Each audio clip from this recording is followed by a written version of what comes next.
एक केस जिसने आपको शॉक कर दिया। मेरे दिमाग में एक ही केस आया, मैं निठारी कांड भी बोला जाता है।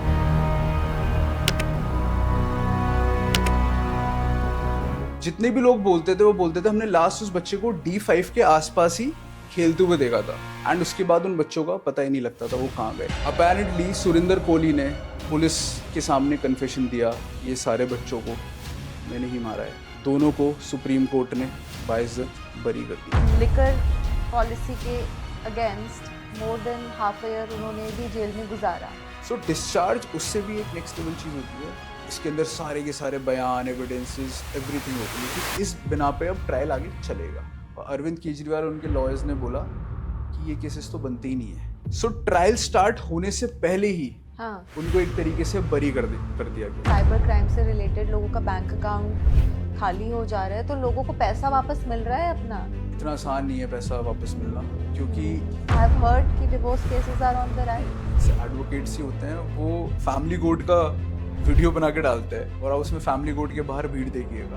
फैमिली कोर्ट में क्या हो रहा है, डिवोर्स की तो मैटर्स चल रहे हो, थोड़े वुमेन सेंट्रिक तो। अब इसका रीज़न ये है आजकल यंग लोगों के केसेस, क्रिमिनल केसेस क्यों बढ़ रहे हैं, specially the age of 18 to 30। बिल्कुल, ये ऑब्जर्वेशन आपका सही है, बढ़ रहे हैं। इसका मैं बहुत बड़ा एक जो इन्फ्लुएंस बताऊंगा वो है, क्या प्रोसेस है इंडिया में बेल का?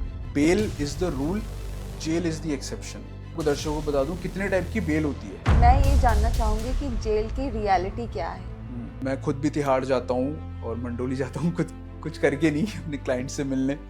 कोई नया अच्छी फैमिली का बच्चा होता है, वो कोई क्राइम करके, चाहे उसने किया हो चाहे नहीं किया हो, वो जेल जाता है, तो आदत उसको जो ट्रॉमा होता है जेल का, वो ही मतलब ख़त्म कर देता है। तो कितने लोग तो जेल के अंदर जाते ही स्टार्टिंग के 1-2 दिन में सुसाइड अटेम्प्ट करते हैं या कर लेते हैं। लोगों ने अपने दोस्तों को पैसे दे दिए, 2 लाख 3 लाख 4 लाख, उस दोस्त ने कभी पैसे नहीं लौटाए, ना कोई रिटर्न एग्रीमेंट होता है। राइट। क्या होता है ऐसे केस? तो सबसे बड़ी हिदायत तो ये है कि अगर आप पैसे दे भी रहे हो तो UPI, NEFT, बैंक ट्रांसफ़र, इन सब चीज़ों के थ्रू दो, ठीक है, जिससे कि प्रमाण रहे, प्रूफ है कि पैसे दिए हैं। दूसरा है coming to civil laws, right, हमारे भारत में एक विल लिखना कितना इम्पोर्टेंट? बहुत इम्पोर्टेंट है। लोगों को कोविड के बाद समझ में ज़रूर आया होगा ये आया है कि कन्फेशन अगर पुलिस के सामने दे दिया तो केस खत्म। That's a very interesting question, क्योंकि मूवीज़ में ये दिखाया गया है। बट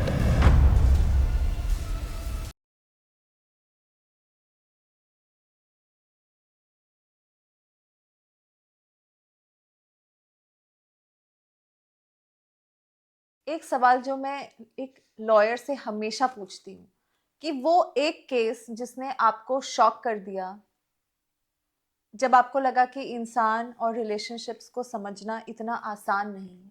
देखो शिविका, आपने जब मुझसे क्वेश्चन पूछा तो स्ट्रेट अप मेरे दिमाग में एक ही केस आया, that is the Nithari case, जिसको नॉर्मल लैंग्वेज में निठारी कांड भी बोला जाता है। क्योंकि अब सुप्रीम कोर्ट का भी उसमें फाइनल जजमेंट आ गया है, तो हम अब उस केस की प्रॉपर तरीके से बात कर सकते हैं। तो मैं आप लोगों को लेके जाना चाहूँगा 2005 में। सो निठारी बेसिकली एक विलेज है जो नोएडा में है, राइट। तो 2005-06 में क्या हो रहा था, 5 से 13 साल की एज के बच्चे रैंडमली गायब होने लग गए। मतलब ये बच्चे गायब हो रहे हैं, और इसमें एक चीज कॉमन थी, वहां पे एक हाउस नंबर था जिसका नंबर था D5। जितने भी लोग बोलते थे वो बोलते थे हमने लास्ट उस बच्चे को D5 के आसपास ही खेलते हुए देखा था या घूमते हुए देखा था, एंड उसके बाद उन बच्चों का पता ही नहीं लगता था वो कहाँ गए। लाइक कहते हैं ना, वैनिश्ड इन थिन एयर। एक बार हुआ, 2 बार हुआ, 3 बार हुआ, और ये लगातार सिलसिला चल रहा था ना। पूरे एक जगह पे माहौल बन गया कि हो क्या रहा है, तो लोगों ने ऑब्वियसली पुलिस में मिसिंग पर्सन की कंप्लेंट लिखाना स्टार्ट कर दी। But unfortunately police being police, उन्होंने उसको कोई एक्शन नहीं लिया। दे यूज्ड टू थिंक भाग गए होंगे, शायद आप लोग ही परेशान करते होगे, आप लोग मतलब द फैमिली परेशान करती होगी, या फिर कहीं उन्होंने लेबर की जॉब ढूंढ ली होगी। बट उन जो फैमिली थी उनको पता था कि ऐसा नहीं है, राइट। ऐसी करते करते 1 साल से ज़्यादा हो गया। उसके बाद एक और ऐसी फैमिली थी जिनकी 2 बच्चियां गायब हुई, एक नहीं 2। उन्होंने कहा बहुत हो गया, हम अब पुलिस के भरोसे नहीं बैठ सकते हैं। इसमें भी सेम कॉमन फैक्टर था, दैट हाउस D5। ये लोग उस हाउस पे गए, उस हाउस के अगल बगल इन लोगों ने खोजना स्टार्ट किया, तो इनको वहाँ पे एक हाथ मिलता है, राइट। अब ये तो कुछ वैसा नहीं है, एक प्रॉपर हाथ है जो कि एक इंसान का ही है। फिर इन लोगों ने भीड़ बुला ली और इन लोगों ने उस घर के अंदर एंट्री ली। आप इमेजिन भी नहीं कर सकते उस घर के अंदर इन लोगों को क्या मिला है। There was around 18 to 20 skulls जो एक बोरी के अंदर बंद थे, और लोगों के म्यूटिलेटेड बॉडीज थी जो पहचान में भी नहीं आ सकती थी, वो पड़ी हुई थी। आप कैस कर सकते हो ये बॉडीज किन की होंगी? ये उन बच्चों की होंगी जो आज से 1 से 1.5 साल पहले तक गायब हो रहे थे। पूरे नोएडा में क्या, पूरे देश में हड़कंप मच गया। That was obviously ought to be a national news, ये क्या हो गया, राइट। अब ये तो बात हो गई जो क्राइम है, क्राइम करा किसने। बट ये यहाँ पे रहते नहीं थे हाँ, सो यहाँ पे इन्होंने एक केयर टेकर छोड़ रखा था जो इनका नौकर था, इनका सर्वेंट था, कॉल्ड सुरिंदर कोहली, राइट। दोनों अरेस्ट होते हैं, मुनिंदर पंडार भी अरेस्ट होते हैं एंड सुरिंदर कोहली भी अरेस्ट होता है। अपेरेंटली सुरिंदर कोहली ने पुलिस के सामने कन्फेशन दिया कि ये सारे बच्चों को मैंने ही मारा है, मैं इनको मारता था, मैं इनकी बॉडी को बिल्कुल म्यूटिलेट कर देता था, मैं इनको बिल्कुल कहते हैं ना एक कसाई की तरह काटता था और इनको मैं पीछे वाले नाले में बहा देता था। और उसने बोला ये आपको 18 से 20 मिले हैं, ये बच्चे उससे भी ज़्यादा ही हैं। इसके अंदर एक और थ्योरी भी आई थी उस टाइम पे कि ये जो ऑर्गन ट्रैफिकिंग होता है ये उसका भी केस हो सकता है, क्योंकि जो फॉरेंसिक्स वाले उन्होंने बताया कि कहते हैं ना बुचर लाइक प्रिसीजन से काटा गया था, कि ये बंदा बहुत ट्रेंड हो जैसे कि। अच्छा। यस, और वो जो बुचर नाइफ होता है बड़ा वाला, उसके थ्रू ये चीजें करी जा रही थी। एक थ्योरी तो ये भी आई थी कि कैनिबलिज्म होता है। कैनिबलिज्म जिन लोगों को नहीं पता, बेसिकली बहुत ही एक अजीब चीज है कि जो इंसान का मीट होता है उसको खाया जाता है, उसको कैनिबलिज्म बोलते हैं। कि सुरिंदर कोहली उनको मार के उनकी बॉडी के टुकड़े करके उनको खाता था। इसके बाद इसके बाद ये केस ऑब्वियसली कोर्ट में चलता है। कोर्ट में दोनों को, जो लैंडलॉर्ड था as well as the servant, दोनों को डेथ पेनल्टी दी जाती है। अब एक्चुअली ये एक केस नहीं डला था, इतने सारे विक्टिम्स थे ना, तो बहुत सारे विक्टिम्स के अलग अलग केसेस डले थे। तो काफी केसेस में जो लैंडलॉर्ड था, जो मनिंदर पंडार था, क्योंकि वो वहां रहते नहीं थे एंड उनके अगेंस्ट डायरेक्ट कोई एविडेंस नहीं था, तो उनको बरी कर दिया गया, एक्विट कर दिया गया। बट सुरिंदर कोहली को 2014 में फांसी की सजा तक हो गई थी सुप्रीम कोर्ट के सामने। बट सुरिंदर कोहली और मुनिंदर पंडार दोनों जेल में खुद लॉ पढ़ते थे और खुद अपना केस पढ़ते थे, और उन पे क्योंकि इतना ज़्यादा टाइम था तो उन्होंने कुछ लूप होल्स ढूंढ लिए, और उन्होंने खुद भी और एडवोकेट के थ्रू भी केस को और ज़्यादा परस्यू किया। कट टू 2025 में दोनों को सुप्रीम कोर्ट ने बाइज्जत बरी कर दिया। यस, बाइज्जत बरी कर दिया। अब मेरा क्वेश्चन ये है, वो जो 20 स्कल मिले थे वो किसके थे? वो बच्चों के थे। उनको किसने मारा, किसने? फिर कहते हैं कि Nithari murders without a murderer, that is the case called Nithari कांड। वेरी शॉकिंग थिंग, बिकॉज जो सर्वेंट और जो ओनर है वही रिस्पॉन्सिबल थे उस घर के लिए, and so the Supreme Court said that they are not the murderers. So I'll tell you, इसमें I'll be very practical. बहुत से लोग जब ऐसा केस आता है ना तो वो लोग कोर्ट पे भी सवाल उठाते हैं। हाँ। बट लोग को मेजर सवाल उठाना चाहिए इन्वेस्टिगेटिव एजेंसीज पे। जो पहले पुलिस थी, फिर इस केस में सीबीआई हो गई, क्योंकि इतना नेशनल लेवल की का न्यूज बन गया था, इतना नेशनल लेवल का केस बन गया था। सुप्रीम कोर्ट ने अपने जजमेंट में कैटेगोरिकली लिखा कि इतनी शोडी, मतलब इतनी वाहियात इन्वेस्टिगेशन करी गई है ना इन्वेस्टिगेटिव एजेंसीज द्वारा, एंड हमारे क्रिमिनल लॉ में बियॉन्ड रीजनेबल डाउट प्रूव करना पड़ता है कि क्राइम आपने किया है। अगर थोड़ा सा भी डाउट रह जाता है तो फिर उसको कहते हैं ना बेनिफिट ऑफ डाउट दिया जाता है अक्यूज्ड को, एंड उनको फिर कन्विक्ट नहीं कर सकते। Hence they got acquitted. It was not about the court, it was about the evidences as well as the investigation done by the investigative agencies. And Supreme Court came very heavily on them. कहते ना भले ही सबको पता है, but क्योंकि वो लोग उसको नहीं प्रूव कर पाए, hence they got acquitted. Well, एक तरफ ये सुना है हमने कि जिनके पास इंडिया में पावर और पैसा होता है, कई बार वो बच के निकल जाते हैं, and on the other hand आप ये कह रहे हैं कि जिनके पास एक घर है नोएडा में जैसे विलेज में, वो भी आज के दिन ऐसा हीनस क्राइम करके निकल गए। मतलब नो वन नोज कि अब तो फिर वही वाली बात आ जाती है कि इन्होंने क्या करा भी था, अच्छा। राइट, कि अगर इस लेवल की इन्वेस्टिगेशन हुई है। सेम चीज आरुषि तलवार मर्डर केस में भी हुई थी, इन लोगों को बताओ कि it was one of those rare cases जिसमें सीबीआई ने क्लोजर रिपोर्ट फाइल कर दी। मतलब उन्होंने लास्ट में बोला हमें पता ही नहीं है कि एग्जैक्टली मर्डर किया किसने था। हैंस उनके जो पेरेंट्स थे वो भी बाद में इलाहाबाद हाई कोर्ट से एक्विट हो गए थे। उसके अंदर भी कहते हैं कि जो इन्वेस्टिगेशन थी वो बहुत बॉच्ड अप थी, बिल्कुल प्रॉपर तरीके से नहीं करी गई थी। और आप सोचो ना, भले ही किसी इंसान ने केस किया है, क्राइम किया है, बट अगर आप एविडेंस कोर्ट में उसको प्रूव ही नहीं कर पाओगे तो वो कैसे चलेगा? क्योंकि देखो सुप्रीम कोर्ट को भी ये चीज़ देखनी होती है कि चलो ये नेशनल केस था, बट कोई और भी इंसान हो सकता है, कोई कॉमन आदमी भी हो सकता है जिसको फेक तरीके से भी फंसाया जा सकता है, राइट? हाँ। तो उनको वो स्टैंड क्लियर रखना पड़ता है अपना, and they can not go against the law. But isn't that one thing which is very basic, जो ये है कि अगर उस घर में उसका नौकरी था तो वो तो था, तो उसके रहते रहते इतना कुछ हो गया और उनको पता भी नहीं चला कि उनके घर से स्कल्स निकल रहे हैं जहाँ पे वो एज अ केयरटेकर था। खैर वो तो कोर्ट में हुआ होगा जो हुआ होगा, बट एग्जैक्टली वहाँ पे ही फिर लॉयर्स का और लॉ का रोल आता है। सी मतलब law can be used in good also and in bad also, आपको बस यूज करना आना चाहिए।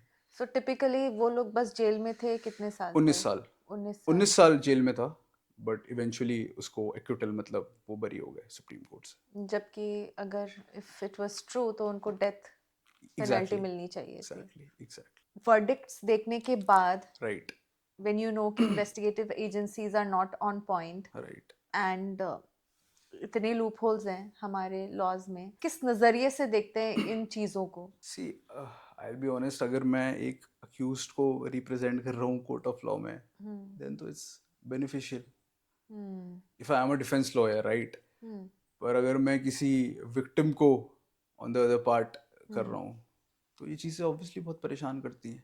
हाँ। क्योंकि अब ना तो एक लॉयर वहाँ जाके इन्वेस्टिगेट करेगा, विक्टिम तो ऑब्वियसली कर नहीं सकता, इन्वेस्टिगेशन का काम तो इन एजेंसीज का ही है ना, and they just have one job to do, that is to investigate properly. या और अगर वो वही सही से नहीं कर रही हैं तो ऑब्वियसली प्रॉब्लम तो आती है।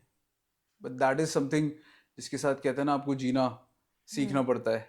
हाँ। हाँ, and we can always hope कि, और ऐसा बात नहीं है कि बेटर नहीं हुआ है टेक्नोलॉजी के आने से, चीज़ें बेटर भी हुई हैं, I will say that, but वही ग्रेजुअल प्रोग्रेशन है, धीरे धीरे चीज़ें सही हो रही हैं। अगर हम कंपेयर करें तो आज एप्स्टीन फाइल्स में भी देखा जाए तो एक बिलियनर है, वो भी इस तरीके की हरकतें कर रहे थे। नोएडा में भी इस तरीके की हरकत राइट हुई राइट। जहाँ पे उन्होंने बच्चों के साथ ऐसा दर्दनाक हादसा हुआ।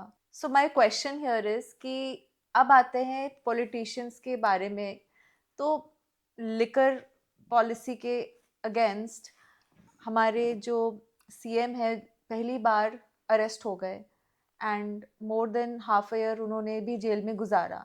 सो कहाँ जा रही है ये कंट्री लॉज के साथ? राइट, आपने बहुत एक अच्छा मुद्दा उठाया। सो आप ऑब्वियसली अरविंद केजरीवाल की बात कर रही हैं, बिल्कुल। एक्स सीएम, एंड उनके साथ मनीष सिसोदिया भी थे, और भी काफ़ी लोग थे जो जेल गए थे लिकर पॉलिसी के अंदर। एंड अभी ही राउस एवेन्यू कोर्ट का उसमें वर्डिक्ट भी आया था, जिसमें अरविंद केजरीवाल और मनीष सिसोदिया और सारे के सारे अक्यूज को डिस्चार्ज कर दिया गया है। हाँ। राइट, तो मैं आपके दर्शकों को बताना चाहता हूँ कि डिस्चार्ज होता क्या है, और डिस्चार्ज में और एक्विटल में डिफरेंस क्या होता है। सो एक्विटल तो वो चीज़ थी जो निठारी केस में दोनों हुए थे, हाँ। कि पूरा ट्रायल चला, हाँ। एविडेंसेस वगैरह हुए, एंड लास्ट में उनको बरी कर दिया गया, एक्विट कर दिया गया कि आप लोगों ने क्राइम करा ही नहीं है। सो डिस्चार्ज उससे भी एक नेक्स्ट लेवल चीज़ होती है। सो बेसिकली मैं थोड़ा सा फ्रेमवर्क दे दूं कि how are police investigation work. सबसे पहले एफआईआर होती है, हाँ। राइट? एफआईआर के बाद पुलिस इन्वेस्टिगेट करती है, राइट? जो भी पुलिस इन्वेस्टिगेट करती है उसका जो चिट्ठा बनता है उसको कहते हैं चार्जशीट और चालान कुछ भाषाओं में, राइट? अब जो ये चार्जशीट और चालान होता है ये कोर्ट में पेश किया जाता है। इसके अंदर सारे के सारे बयान, एविडेंसेस, एवरीथिंग होती है कि इस बिना पे अब ट्रायल आगे चलेगा। हाँ। तो अरविंद केजरीवाल के केस में जब चार्जशीट फाइल हुई उसके बाद कोर्ट के अंदर हेयरिंग हुई, राइट? सो दूसरी पार्टी ने बोला कि ये केसेस अरविंद केजरीवाल पे चलने चाहिए, और अरविंद केजरीवाल और उनके लॉयर्स ने बोला कि ये केसेस तो बनते ही नहीं है, हाँ क्योंकि चार्जशीट के अंदर भी वो एविडेंस नहीं है कि जिनके ऊपर आप ये केस चला लो। हाँ सो ट्रायल स्टार्ट होने से पहले ही हाँ उनको एक तरीके से बरी कर दिया गया। अच्छा हाँ, इसको कहते हैं डिस्चार्ज। ओके मतलब कोर्ट को केस में उतना भी मेरिट नहीं लगा कि इनका ट्रायल भी स्टार्ट करना चाहिए, ओके आगे और एविडेंस और बयानों पे जाना चाहिए। कोर्ट ने कहा इस केस में यहाँ ही मेरिट नहीं है, और उसको फिर उन्होंने डिस्चार्ज कर दिया एंड ही वाज आउट। तो ऑब्वियसली हम लोगों ने अरविंद केजरीवाल का वीडियो देखा होगा when he was crying, right. Absolutely हाँ तो क्योंकि उनका यही बोलना था कि देख लो अब तो सब दूध का दूध और पानी का पानी हो गया, और मेरी तो पूरी लड़ाई ये थी कि मैं तो एंटी करप्शन के खिलाफ हूँ। हम्म सॉरी, मेरी तो पूरी लड़ाई ये थी कि मैं करप्शन के खिलाफ हूँ, और मेरे को इसी चीज में उन लोगों ने फंसा दिया गया। सो बेसिकली इस केस में हुआ क्या था कि दिल्ली में नई लिकर पॉलिसी लाई थी आम आदमी पार्टी, हाँ जिसके अंदर इन्होंने सारे गवर्नमेंट टेंडर्स हटा के प्राइवेट लोगों को हाँ ठेकों के टेंडर्स दे दिए थे। हम्म तो इसमें जो बीजेपी और इन्वेस्टिगेटिव एजेंसीज का आरोप था कि इसमें इन लोगों ने लोगों से पैसे लिए हैं, प्राइवेट प्लेयर्स से अच्छा 100 करोड़ रुपए तक लिए हैं अच्छा उनको ठेके देने के लिए, क्योंकि हम सबको पता है दिल्ली में लिकर की कितनी सेल है। हाँ तो वो तो 100 करोड़ देंगे तो कितना ही उस पर कमाएंगे। हाँ बट वो चीज को कोर्ट में प्रूव नहीं करा जाए, प्रूव का नहीं कर पाए, और इवन उतना एविडेंस भी नहीं ला पाए कि ट्रायल भी चल सके। सो बहुत इंटरेस्टिंग बात ये बताई आपने कि एफआईआर हो गया राइट। और विदाउट एनी प्रूफ सबसे पहले वो जेल चले जाते एक एफआईआर पे। एम आई राइट? सी इसमें थोड़ा सा नुआंस्ड है, ये डिपेंड करता है कि क्राइम किस टाइप का है, ओके राइट। हाँ, अगर एफआईआर होती है, पहले तो कभी कभी पुलिस एफआईआर ही नहीं करती है, हाँ उसमें भी लोगों को बहुत मशक्कत करनी पड़ती है ना। फिर अगर एफआईआर कर देती है तो कभी एक्शन नहीं लेती है। हम्म तो कुछ केसेस हैं जिसमें पुलिस को एफआईआर करते ही अरेस्ट करना रहता है, राइट। अच्छा हाँ, जैसे अब मर्डर हो गया, रेप हो गया, पॉक्सो हो गया। पॉक्सो मतलब जो क्राइम अगेंस्ट चाइल्ड होता है, हम्म सेक्सुअल हैरेसमेंट ऑफ चाइल्ड होता है। एनडीपीएस हो गया, ड्रग्स वाले केस हो गए। हम्म केजरीवाल वाले केस में था जैसे मनी लॉन्ड्रिंग, करप्शन, ये वाले केसेस हो गए, क्योंकि बहुत हम्म ग्रीवियस ऑफेंसेस हैं, बहुत हम्म सीरियस ऑफेंसेस हैं। तो इसमें तो एक्सपेक्ट किया जाता है कि एफआईआर होती ही अरेस्ट हो जाए। बट कुछ केसेस हैं जो इतने बड़े नहीं होते हैं, जैसे नॉर्मल थेफ्ट हो गया, किसी के घर में घुस जाते हैं, जैसे जिसको ट्रेस पासिंग कहते हैं, हल्की हम्म, फुल्की मार धाड़ भी हो गई, जिसमें पुलिस कहती है नहीं हम थोड़ा सा इन्वेस्टिगेट करेंगे। हाँ हाँ, ये केसेस अक्सर होते हैं जिसमें जो सज़ा होती है वो 3 से 7 साल के बीच में होती है। तो उसमें आजकल पुलिस प्रिलिमिनरी इन्वेस्टिगेशन करती है, हमारे बीएनएस में भी वो जो नया लॉ आया है उसके अंदर भी आया हुआ है, एंड उसके बाद पुलिस डिसाइड करती है कि एफआईआर करनी है कि नहीं करनी है। क्योंकि अगर पुलिस ने एफआईआर कर दी तो उसको इन्वेस्टिगेट करना ही पड़ेगा, राइट। एंड देखो, एक इसमें एक साइड में ये भी देना चाहूंगा, पुलिस वाले एफआईआर क्यों नहीं करते हैं, हाँ कुछ लोग पूछते हैं।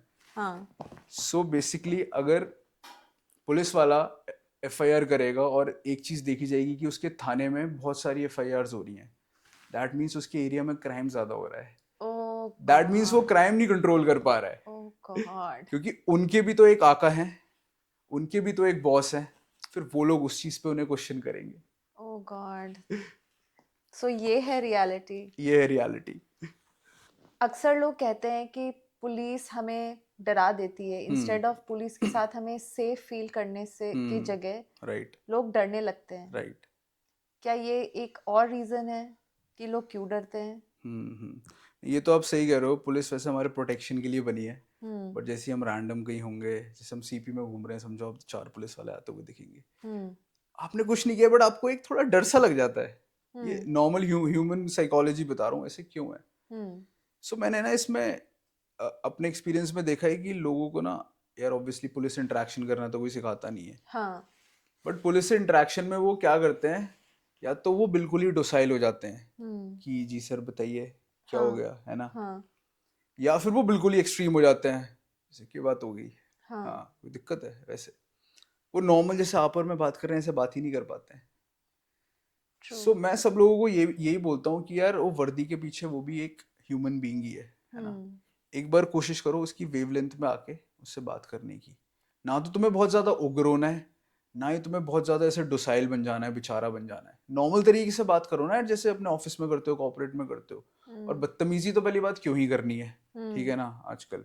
और दूसरा दफ के भी नहीं रहना है। सो उनकी साइकोलॉजी पे आके बात करो, उसको लगेगा यार ये बंदा नॉर्मल तरीके से बात कर रहा है, तो वो भी आपको उसी तरीके से ट्रीट करेंगे। हाँ, ठीक है ना? हाँ। और एकदम से ये भी नहीं है कि आप बहुत ज्यादा लॉ ही झाड़ने लग जाओ उनको। ठीक है? क्योंकि यार देखो, पुलिस वाले एक दिन में आपके जैसे 100 लोगों से मिलते हैं, और आप 100 दिन में एक बार किसी पुलिस वाले से इंटरेक्ट करते होगे, तो उनके पास वो एक्सपीरियंस, वो रेफरेंस, वो डेटा पॉइंट ज्यादा है इस चीज को मैनिपुलेट कैसे करना है, मैनूवर कैसे करना है। तो आप उस चीज को मद्देनजर रखते हुए उनसे बात करो ना।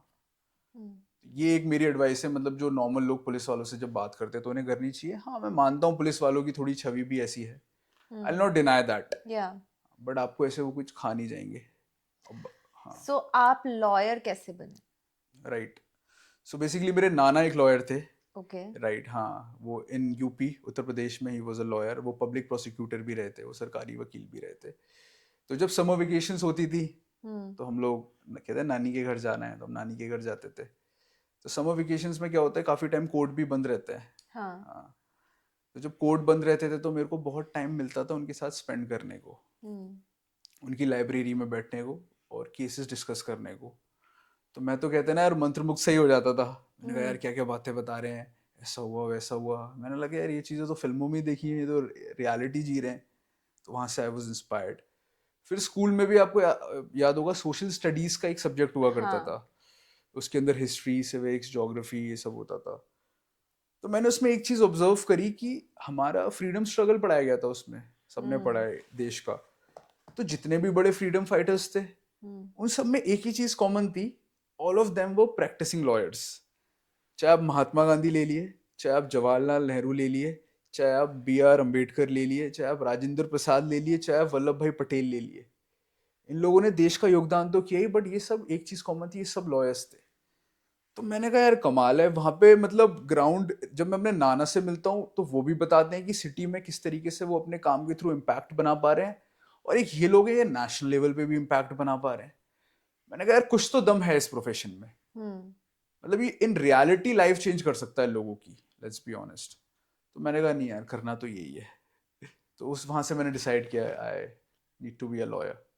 तो आप कौन कौन से केसेस हैंडल करते हैं? Civil, criminal, matrimonial? Right right, हाँ। So primarily from the supreme court, high court to district courts हम लोग criminal law, civil, matrimonial, even cyber आजकल बहुत बढ़ गया है, right. And even I have clients जो कंपनीज हैं, हाँ। लाइक मेरी क्लाइंट्स हैं जो शार्क टैंक पे कंपनीज आई हैं, उनके कॉन्ट्रैक्ट्स होते हैं, एग्रीमेंट्स होते हैं, या दो कंपनीज के बीच जो डिस्प्यूट होते हैं तब आर्बिट्रेशन होता है। तो हम वो ये चारों पांचों चीज़ें हम लोग और मेरी फर्म इनको करती है इन ऑल 3 कोर्ट्स। क्या सोसाइटी के ट्रेंड्स कुछ पता चल रहे हैं आजकल आपको कि क्या हो रहा है, राइट गिवन दैट आप हर लेवल ऑफ कोर्ट्स में प्रैक्टिस कर रहे हैं? राइट। अरे 100%, मतलब देखो लॉ तो सोसाइटी का आईना होता ही है, हाँ। सोसाइटी लॉ का आईना होता है, वो तो है। तो बिल्कुल हम लोग दुनियादारी को बहुत अप क्लोज एंड पर्सनल देखते हैं कि क्या डिस्प्यूट्स हैं, किस टाइप के डिस्प्यूट्स हैं। अब देखो आपको पता है जैसे टेक्नोलॉजी आई हम्म। तो साइबर के केसेस बढ़ गए।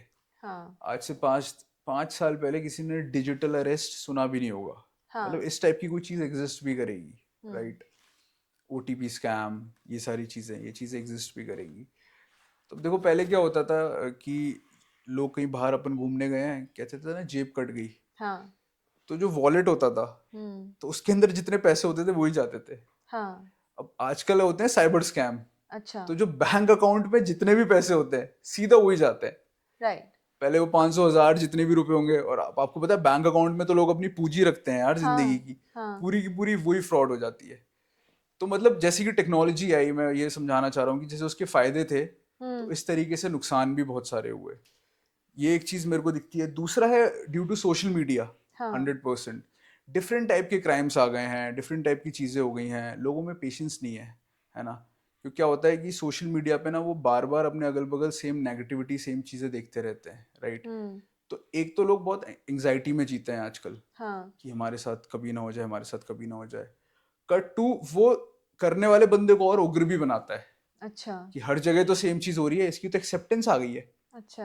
है ना, कि ये तो चीज नॉर्मल हो गई है। अब क्राइम व्राइम तो हो ही रहे हैं आजकल, इतना आजकल मूवीज में इन सब चीजों में दिखाया जा रहा है। तो हाँ, सोसाइटी का ट्रेंड तो 100% दिखाया जाता है।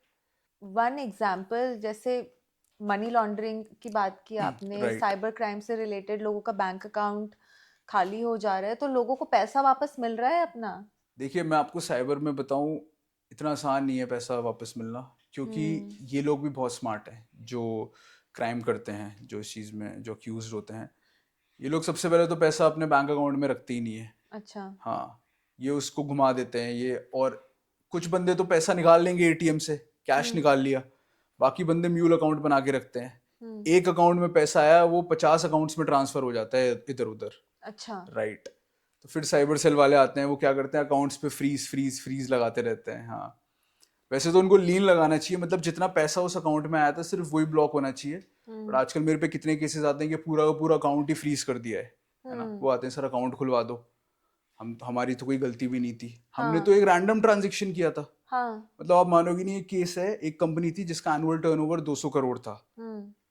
उनका 250 रुपए के चक्कर में पूरे 200 करोड़ रुपए फ्रीज हो गए उनके बैंक अकाउंट के। उनके ऑपरेशंस कोलैप्स हो गए, उनकी चेक बाउंस हो गए, उनकी सब कुछ हो गई, क्योंकि ये जो 250 रुपए थे, ये कहीं ना कहीं एक साइबर क्राइम हुआ था। अच्छा। हाँ, तो उस विक्टिम के वो पैसे ट्रेल बनाते हुए आ रहे थे, और वो यहाँ तक इनके पास आए होंगे।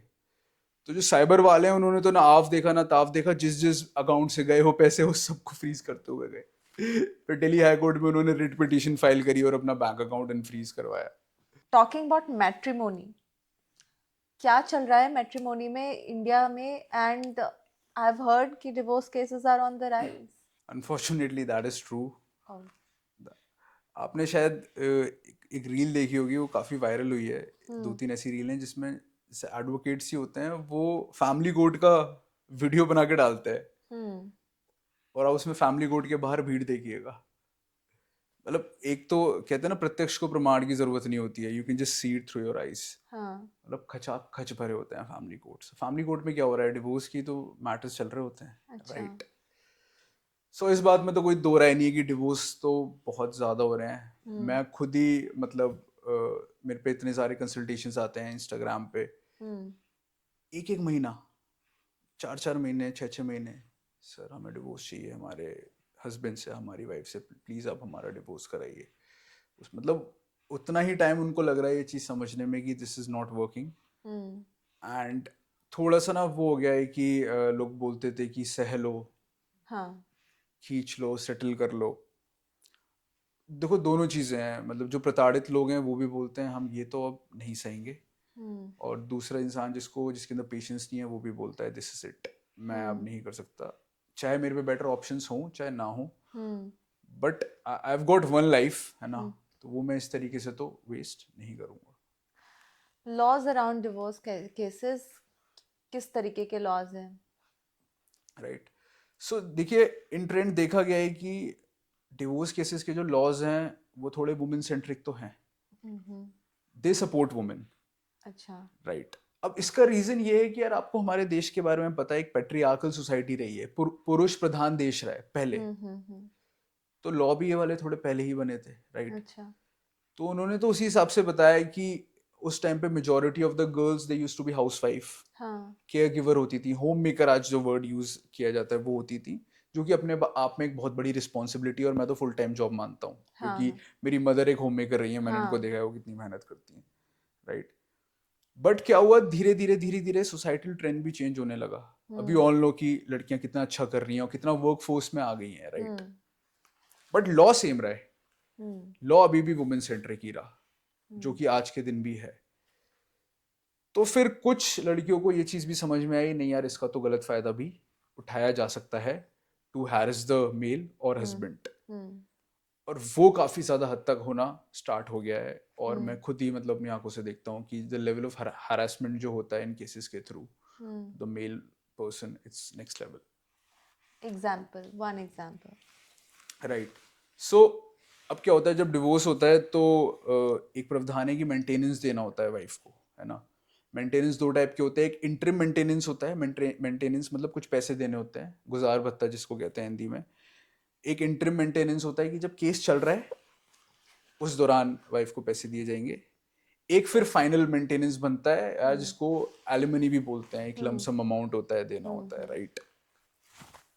तो हमारे केस में हमारे देश के जो लॉज हैं उसमें मेजॉरिटी मर्द को ही बोला गया और उससे एक्सपेक्ट किया गया अपनी वाइफ को मेंटेनेंस देगा। हम्म, देखो तब तो इट मेक सेंस कि जब वाइफ एक होम मेकर है, हाउस वाइफ है, हम्म, क्योंकि उन पे एक सोर्स ऑफ इनकम नहीं है, राइट। हाँ, उन्होंने तो शायद अपनी पढ़ाई इसलिए छोड़ दी थी, कि जॉब इसलिए छोड़ दी थी कि वो बच्चों को संभाल पाए, उनको अच्छी परवरिश दे पाए।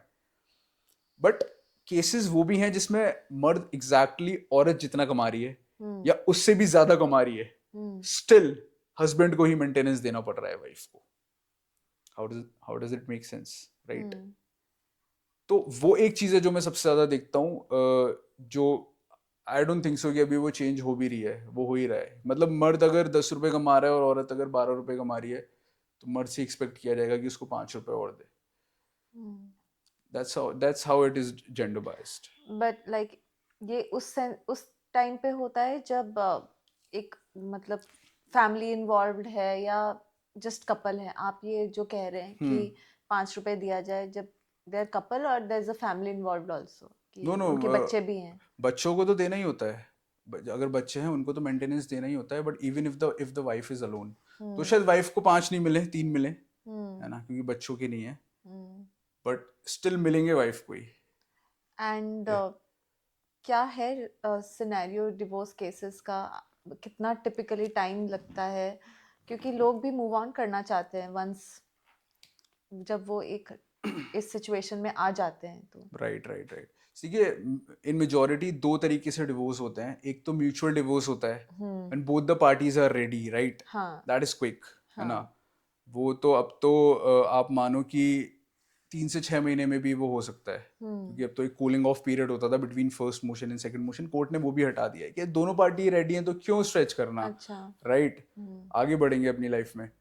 दूसरा होता है कंटेस्टेड डिवोर्स, कि जब एक पार्टी डिवोर्स देना चाहती है हम्म, बट दूसरी नहीं देना चाहती, हम्म, तो वो जो फर्स्ट पार्टी है वो डिवोर्स फाइल करेगी कोर्ट में, हम्म, एंड उस पार्टी को प्रूव करना पड़ेगा इन द कोर्ट ऑफ लॉ कि मेरे को क्यों डिवोर्स हम्म, देना है। हम्म, वो बहुत स्ट्रेच हो जाते हैं जनरली। उसकी मैं अगर आपको टाइमलाइन बताऊं तो उसमें 1 साल भी लग सकता है, उसमें 3 साल भी लग सकता है। ऐसे भी केसेस हैं जो 10 साल तक चल रहे हैं। हम्म, और मैट्रिमोनियल डिस्प्यूट्स में ना जनरली बहुत टॉक्सिक हो जाते हैं, क्योंकि हम्म, इतने इमोशंस इन्वॉल्व होते हैं ना दोनों पार्टीज के बीच में, ट्रू, राइट। तो वो कोर्ट में भी आते हैं, कभी कभी हमें कोर्ट में भी वो देखने को मिलता है। बहुत टॉक्सिसिटी, बहुत एक दूसरे के ऊपर कीचड़ उछाली जा रही है, बहुत मतलब चीज़ों बहुत नीचे गिरा जा रहा है, चीज़ों में एलिगेशंस वगैरह लगाए जा रहे हैं। तो it's very heavy financially as well as mentally, hmm. Right. कौन से वो रीजंस है जो आप देख रहे हैं जिनकी वजह से ये केसेस बढ़ते जा रहे हैं? सी कोई एक रीज़न तो बोलना सही नहीं होगा, है ना। It's on case to case basis, but 2-3 जो कॉमन फैक्टर्स मैंने आजकल डिवोर्स केसेस में देखे हैं, क्योंकि हमें तो क्लाइंट आके ही बताता है कि सर इस वजह से प्रॉब्लम स्टार्ट हुई, राइट। हाँ, एक मैंने देखा है बहुत बड़ा रीज़न है इन लॉज का इंटरफेरेंस। हम्म, क्योंकि मेरे दादाजी एक बात बोलते थे कि मतलब मैं लड़का था, मेरे लिए बोलते थे कि you don't marry the girl, you marry the family. Hmm, मेरी बहन को बोलते थे don't marry the boy, you marry the family. तब तो ये बात नहीं समझ आती थी, हाँ, बट अब ये चीज़ मेरे को बहुत क्लियरली समझ में आती है, हम्म, राइट। क्योंकि क्या होता है कि आप जब उस घर में रह रहे हो, है ना, हस्बैंड वाइफ में लड़ाई हुई, हाँ, वो तो उसको कहते हैं ना सुलटा लेंगे मिलके। हाँ, बट क्या होता है, वाइफ वहाँ अपने मदर को बताएगी, हस्बैंड यहाँ पे अपनी मदर को बताएगा, राइट। अब उनके दिमाग में बार बार वो चीज़ फीड हो रही है, हम्म, उनके जो इन लॉज है, अरे यार ये तो ऐसा है, अरे यार ये तो ऐसी है। हाँ, बट यहाँ पे अगर उन्होंने वो भी नॉर्मलाइज कर लिया है ना। हाँ, और अगर हमारे हिंदी में कहते हैं ना, अगर कोई कान का कच्चा है, सो वो हाँ, शायद खुद उतना अपना दिमाग लगा ही नहीं रहे होंगे, अपनी ओपिनियंस उतनी फॉर्म कर ही नहीं रहे होंगे, हाँ, जस्ट गेटिंग ब्रेन वॉश्ड। सो फैमिलीज का इंटरफेरेंस तो बहुत ही बड़ा रीज़न मैं आजकल देख रहा हूँ डिवोर्स के अंदर। मतलब लोग शायद इतने एक बार को अपने स्पाउस से परेशान नहीं है जितने उनकी फैमिली के इंटरफेरेंस से परेशान है। दूसरा एक रीज़न मैं देखता हूँ, कहते हैं ना कि ओवर कमिट अंडर डिलीवर। हम्म, शादी से पहले तो चांद सितारों के वादे कर दिए, सब कुछ कर दिए। हम्म, शादी के बाद एक्चुअली क्या है ना, लोग शादी बोलते हैं तो वो 2 दिन का प्रोग्राम ही शादी नहीं होते। हाँ, सो ट्रू, कि हल्दी है, कॉकटेल है, ये है, वो शादी, वरमाला, रिसेप्शन। रियलिटी असली स्टोरी स्टार्ट होती है वो 2 दिन के बाद। अब तब तो इतनी चीजें बोल दी होती हैं, अब रियलिटी में पता लगता है यार या तो इस इंसान पे वो है ही नहीं, हम्म, है ना। ये तो fake it till you make it जो हाँ, कहते हैं, ये तो वो कर रहा था। तो उसमें बड़ी प्रॉब्लम आ जाती है। और तीसरा, आपने भी ये चीज़ ऑब्जर्व करी होगी, जो एवरेज एज है शादी की वो बढ़ गई हाँ है ना। हम्म मतलब मेरे मम्मी पापा की शादी बहुत यंग थे, 21-20 के थे when they got married। हम्म तो अभी हम लोग अब एवरेज एज देखते हैं 28, 29, 30 भी हो गई है। हाँ देखिए बहुत कॉमन सेंस की बात है, 28 से 30 साल का जो इंसान होता है ना, उसने बहुत दुनिया देख ली होती है हाँ और उसकी ओपिनियंस बहुत स्ट्रांग होती हैं। ट्रू ये सही है तो सही है, ये गलत है तो गलत है। हम्म तो उनकी ओपिनियंस को इन जनरल चेंज करना बहुत मुश्किल होता है। कट्टू जब ये लोग थोड़े छोटे होते थे, इनकी शादी होती थी 20-21 में, तो आप दुनिया एक साथ देख रहे हो, आप हाँ वर्ल्ड व्यू एक साथ देख रहे हो, तो आप हाँ ओपिनियंस उस तरीके से फॉर्मुलेट कर सकते हो, हम्म है ना।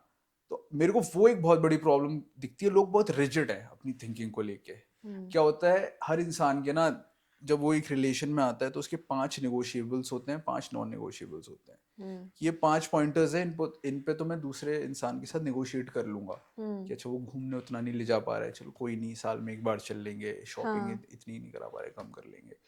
बट कुछ 5 पॉइंटर्स होते हैं जो नॉन नेगोशिएबल है, कि डिसरिस्पेक्ट से बात नहीं करेगा, कुछ भी ऐसी हो सकती हैं अपनी अपनी पर्सन टू पर्सन बेसिस।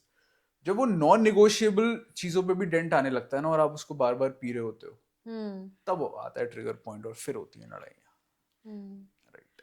अगर वेयर डज डोमेस्टिक वायलेंस ये कहाँ पे स्टैंड कर रहा है, क्योंकि अभी भी अगर देखा जाए तो अराउंड स्टैट्स के हिसाब से कुछ 29% हैं राइट। जो अभी भी स्पाउसल वायलेंस हम्म। के थ्रू गुजरते हैं राइट मैरिजेस में। Right right right. So do you see a decline in this? See, I will not deny कि डोमेस्टिक वायलेंस के केसेस नहीं है, हम्म 100% डोमेस्टिक वायलेंस के केसेस हैं, हम्म इसमें मैं मना नहीं कर सकता। हाँ, शायद पहले के टाइम से थोड़े कम हो गए होंगे, but I don't have a stat to prove, क्योंकि हम्म डोमेस्टिक वायलेंस के केसेस तो डाले ही जा रहे हैं। हाँ। हाँ और क्या होता है ना, एक डोमेस्टिक वायलेंस और एक जो हमारे हिंदू मैरिज एक्ट में एक ग्राउंड है डिवोर्स का, दैट इज क्रूएल्टी, है ना। हम्म ये सिर्फ फिजिकली नहीं होती है, ये हम्म मेंटल भी होते हैं। हाँ टोंट कसना, हम्म मतलब महफिल बैठी हुई है उसके सामने अपने बेइज्जत कर देना स्पाउस हाँ को, right. Hmm mental harassment, all these things also consist of domestic violence. तो अगर हम बोलेंगे कि वो जो फिजिकल हैरेसमेंट वाला डोमेस्टिक वायलेंस कम हो गया है, वो शायद हो गया हो, बट मेंटल वाला तो आई डोंट थिंक सो कम हुआ है। हाँ हाँ। Right. No I agree with that, क्योंकि मेंटल वाला इज समथिंग जो आई थिंक आप जाके पिन पॉइंट नहीं कर सकते। तो कहते हैं ना, एकदम से प्रेशर कुकर की सीटी बजती है, हाँ और फिर वो इंसिडेंट उसको पूरा लेके चले जाता है। तो लोग क्या होता है, इंसिडेंट स्पेसिफिक हो जाते हैं, यार इतनी तो ये बड़ी बात थी भी नहीं। हाँ बट वो एक बार की बात नहीं है भाई, वो बहुत, आप बार बार बिल्डअप, बहुत मेहनत लगी है वहां तक being sarcastic, bubble burst bubble होने। बर्स्ट होने में। एग्जैक्टली। सूर्या, आप एक बात बताइए, जी। क्या चैट जीपीटी राइट। और social media messages and WhatsApp messages क्या अभी भी ये एडमिसिबल है in the court of law? Right. So हाँ, WhatsApp messages, social media messages, ये सब एडमिसिबल हैं as evidence in court of law, but ऐसे नॉर्मल तरीके से नहीं कि आप उसका प्रिंट आउट निकाल के गए और कोर्ट में जमा कर दिया। सो इसमें I will go little bit of technical. तो हाँ इंडियन एविडेंस एक्ट था पहले, वो बताता था कि एविडेंस को यूज़ किस तरीके से करना है, हम्म या क्या क्या चीज़ें एविडेंस होती हैं। तो अभी 2024 में हमारा इन लॉज के नाम चेंज हुए थे और रिवैम्प हुए थे, तो उसका नाम हो गया भारतीय साक्ष्य अधिनियम, ओके BSA, राइट। तो इंडियन एविडेंस एक्ट में सेक्शन 65B होता था, इसका एक सर्टिफिकेट बनता था, और BSA में वो सेक्शन 63 है।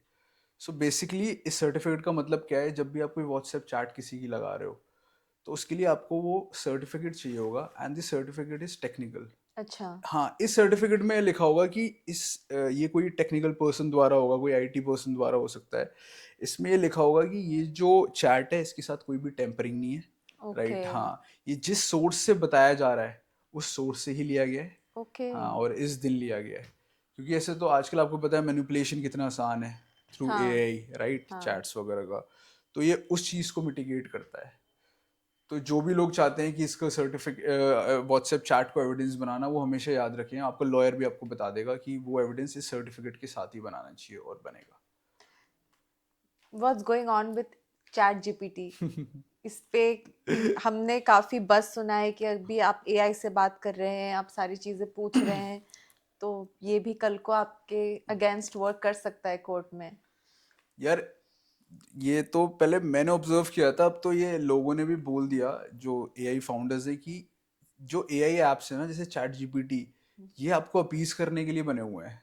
मतलब ये कहते हैं ना कि आप किसी भी बात का बुरा मत मान जाओ, तो ये अच्छा आपको प्रॉम्प्ट के आंसर भी वो देते हैं जो अच्छा। आपको सुनने में अच्छे लगे। ओ हाँ, my God. So supreme court में अभी हुआ, किसी ने पिटीशन फाइल कर दी चैट जीपीटी से रिसर्च करके। तो चैट जीपीटी अब उसने बोला कि मेरे को ऐसे जजमेंट्स चाहिए, हाँ। पुराने कभी जजमेंट्स हुए होंगे जो मेरे इस केस में मेरे को हेल्प करेंगे, कि अच्छा। देखो पहले भी ऐसा हुआ था हम फेवर में, अभी भी फेवर में होना चाहिए। तो एज आई सेड कि चैट जीपीटी की तो आदत है आपको अपीस करने की और आपको खुश रखने की। उसने मनगढ़ंत जजमेंट बना दिए, ओ। उसने मनगढ़ंत फैक्ट्स बना दिए, और उसने बोला कि देखो देखो ये पुराना केस था, या आपकी फेवर में हुआ था, इसको लगा दो।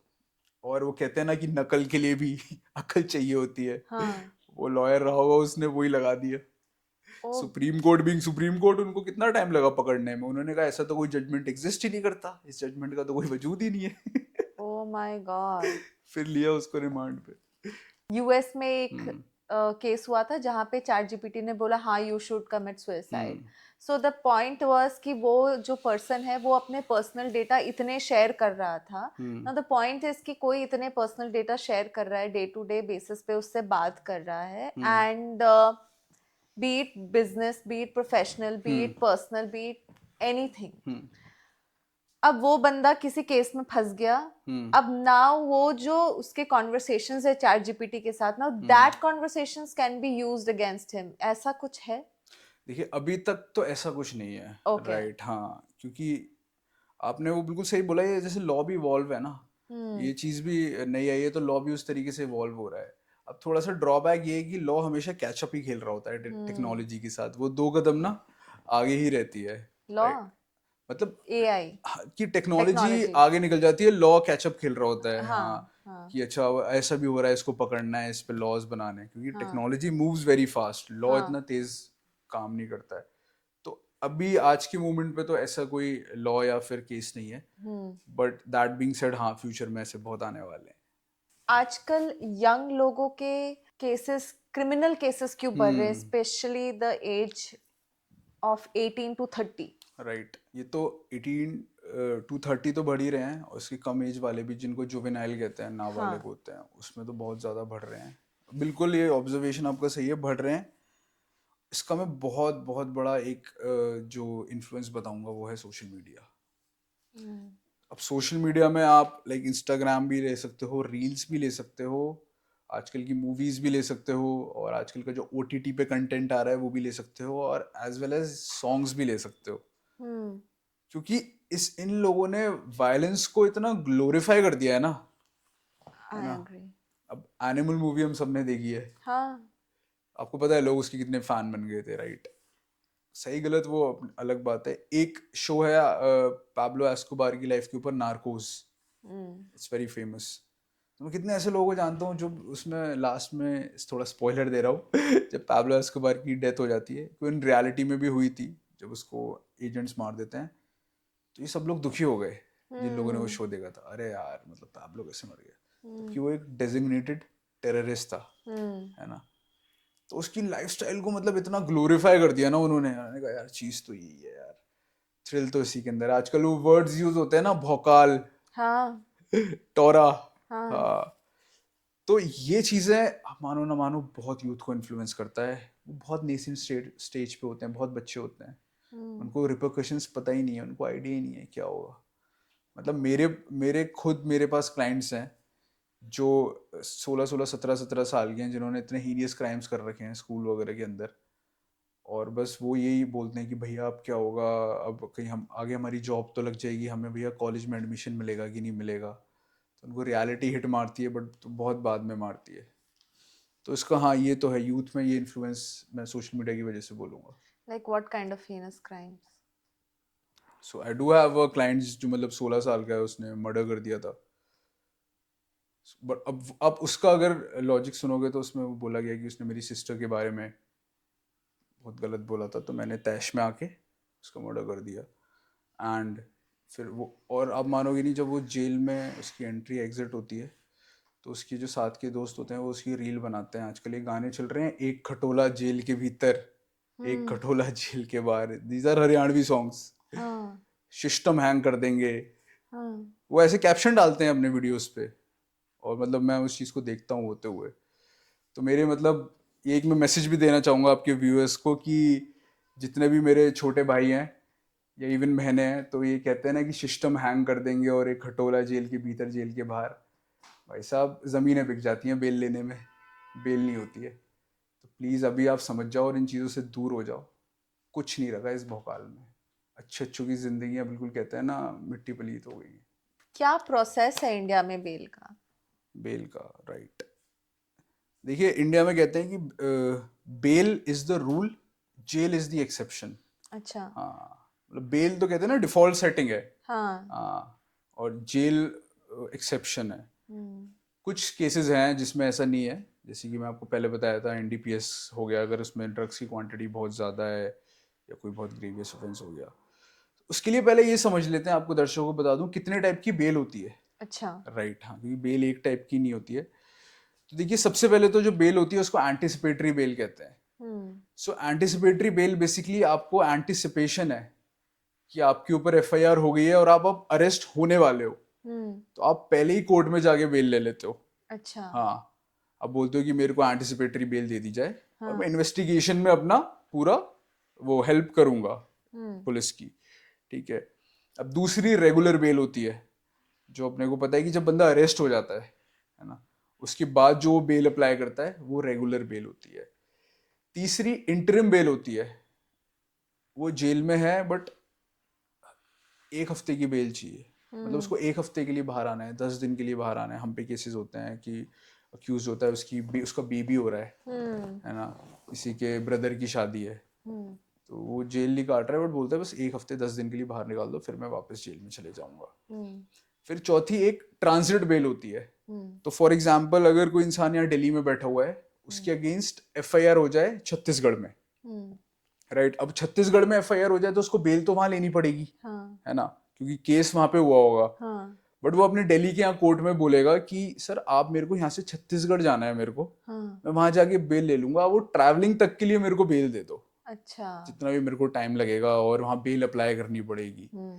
क्योंकि अगर मैं पहले अरेस्ट हो गया तो मैं कभी बेल अप्लाई नहीं कर पाऊंगा। वो ट्रांसिट बेल होती है।